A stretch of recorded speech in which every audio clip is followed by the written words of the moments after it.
으로 더불어민주당 제126차 최고위원회의를 속기하겠습니다. 제126차 최고위원회를 속기합니다. 먼저 김병기 당대표 직무대행의 모두 발언이 있겠습니다. 국민의힘의 약속 파기로 민생 추경의 여야 합의 처리가 무산될 상황입니다. 국무총리 인준 거부로 국정의 발목을 잡더니 이제는 민생의 발목을 잡고 있는 국민의힘의 행태가 참으로 아쉽습니다. 여야 합의 처리가 무산될 것 같습니다. 지난 과정을 되돌아보면 국민의힘의 약속 파기는 이미 정해진 수순이었다는 의심을 지울 수 없습니다. 추경 심사를 위해서는 예결위원장을 선임해야 하는데 국민의힘은 법사위원장 등 상임위원장 배분 문제로 목리를 부린 바 있습니다. 본격적인 추경 심사에 들어가자 국민의힘은 하루가 아닌 이틀 동안 종합정책 질의를 진행해야 한다며 회의를 파행시켰습니다. 국민의힘은 이틀의 질의를 보장하면 추경을 여야 합의로 처리하겠다고 약속한 바 있습니다. 민주당은 대승적견지에서 질의 일정을 하루에서 이틀로 늘려주었습니다. 그러나 오늘 새벽 1시 30분쯤 합의 처리는 불발되었습니다. 민생경제 회복의 골든타임은 지금도 조금씩 흘러가고 있습니다.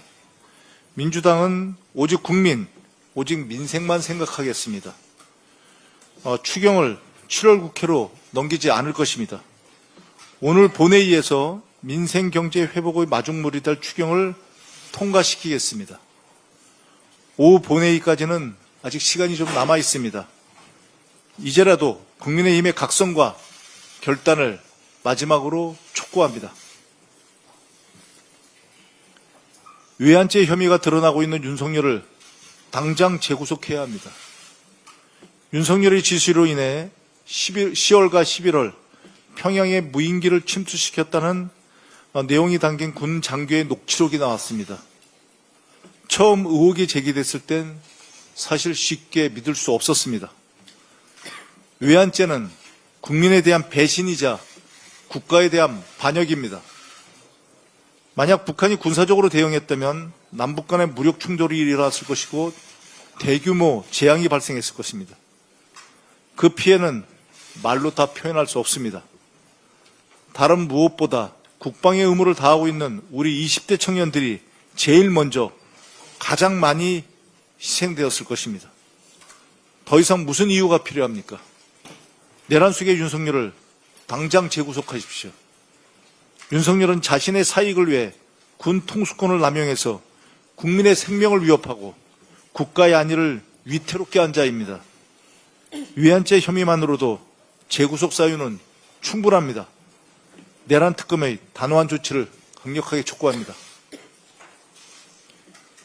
이재명 정부는 역시 일하는 정부입니다. 어제 이재명 대통령님의 취임 30일 기자회견이 있었습니다. 이재명 정부는 유능한 대통령과 일하는 정부의 모습이 어떤 것인지 한 달 만에 국민들께 보여드렸습니다.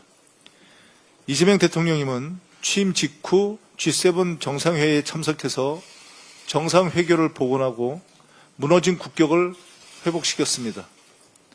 여야 대표 초청 오찬, 추경 시정연설, K문화 주역과의 대화, 광주 전남 타운홀 미팅, 기업인 간담회 등 격이 없는 소통으로 정치를 복원하고 준비된 행정가의 면모를 유감없이 보여주고 있습니다.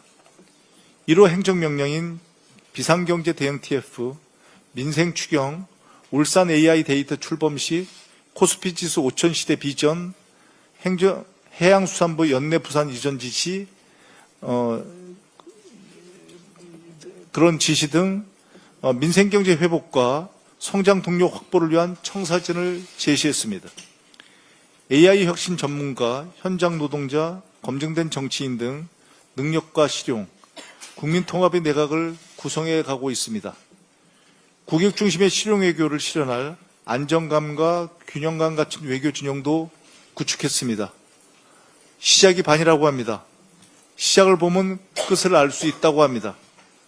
60%에 육박하는 국정수행 지지율은 지난 한 달의 평가이며 제대로 일을 해서 성과를 만들 것이라는 국민의 기대입니다. 이재명 정부는 반드시 성공해야 합니다. 그것이 국민이 살고 대한민국이 사는 길입니다. 민주당은 이재명 정부와 국민의 성공을 위해 전력을 다하겠습니다. 이상입니다. 다음으로 전현희 최고위원의 발언이 있겠습니다.